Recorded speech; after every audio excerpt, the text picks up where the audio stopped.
The F-35B Lightning II aircraft arrived at U.S. Central Command on MacDill Air Force Base, Florida, April 4th, in order to inform CENTCOM leadership on the capability and flexibility of the F-35B platform before it enters the CENTCOM area of responsibility. We want to ensure that the members of the staff, the CENTCOM staff, understand how to properly employ the F-35 and understand both our capabilities, specifically the F-35B, so they understand how to best employ the aircraft in support of the Joint Force.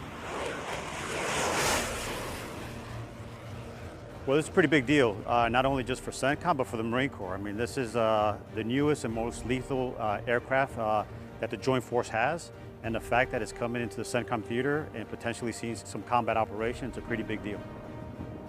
So the Marine Corps has always had the ability through the MACTAF to do a broad range of combat operations. But now when you put an F-35 Bravo as part of the air combat element, now it increases the capabilities of what the MACTAF could provide to the combatant commander. What we want to do is we want to make sure that this jet helps out the entire MACTAF. So this is specific for MACTAF operations. We're also going to help out in the joint environment as well, both in air and on the surface. And that's kind of the big picture. That's why we're here at CENTCOM, what we can do for the joint fight.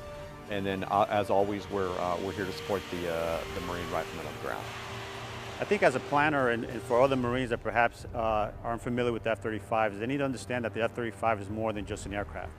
It's a system of systems that's flying. It's got sensors.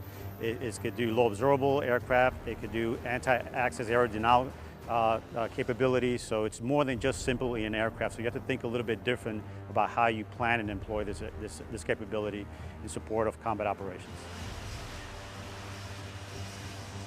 It's in the fleet now. It's deploying with the Muse, and it's out in the fleet, and we're growing in numbers. So we're going to be there in higher numbers to support Marines on deck.